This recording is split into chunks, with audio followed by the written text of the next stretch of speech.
So I recently started training this position that I started seeing on YouTube videos of contact improv dancers that I held in high regard, and when I was just observing at jams.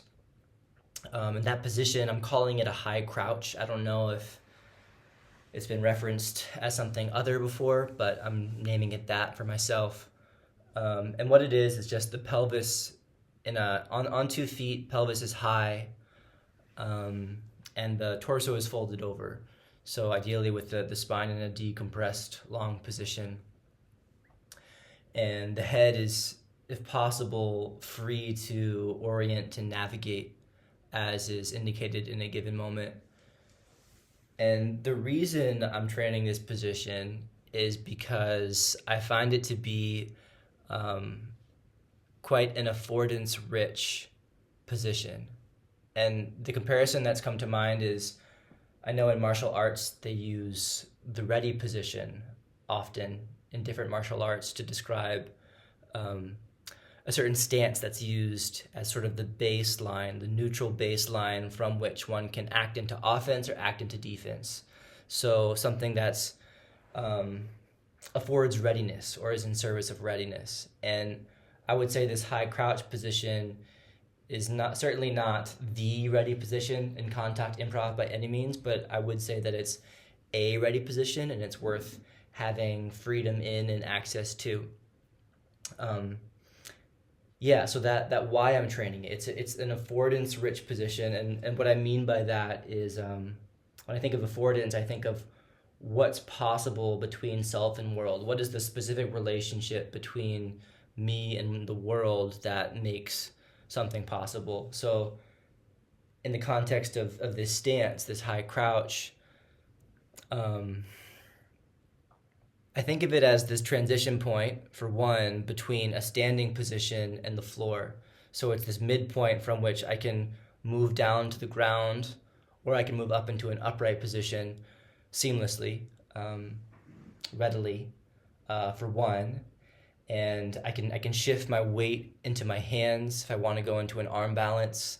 And relatedly, I can tumble. I can bring pelvis over the top of the shoulders. I can go the back direction. So it creates a certain potential, so a certain vertical potential, while also being low to the ground, which creates possibilities again in terms of going to the floor.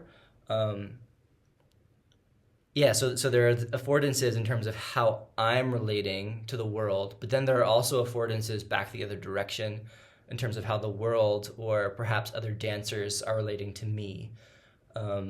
So if the pelvis is high and there's this gentle anterior tilt to the pelvis, it creates a platform upon which someone could place their weight, for one.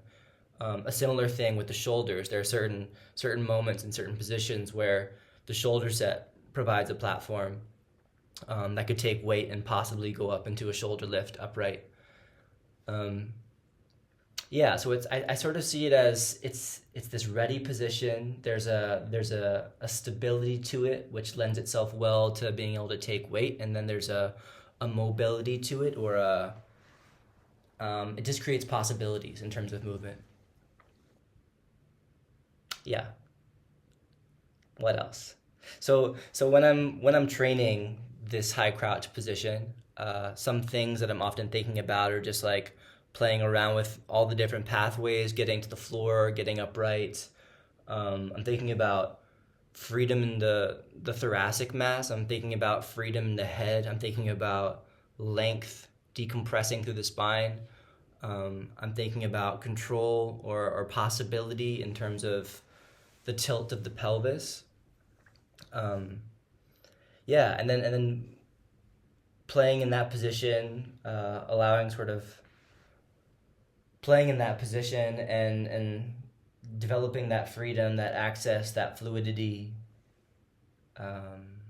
with that ready position. I'll also train this loaded with weight, because that can, I think, is a great way to get a sense of what it is to take weight, to sort of get reps in for taking weight as I might in contact with weight on the pelvis, for instance. So there are yeah, lots of different ways to train it, and I think find it particularly rich at this stage in my development as a dancer, my development mobility wise too, because my mobility is not great. It's okay, and it's certainly gotten better in the last year since paying attention to it. But I still have, um, yeah, some gains that I'd like to make to create access to positions like this that create affordances in the dance, which can lead to really lovely and fun and playful and free dances. So that's sort of the why. So I might circle back around here at some point in months or perhaps years and touch base on how I'm thinking about position, if it still matters to me, see what sort of progress perhaps that I've made in terms of the competency or the freedom with the position. So, yeah, I guess that's it for now.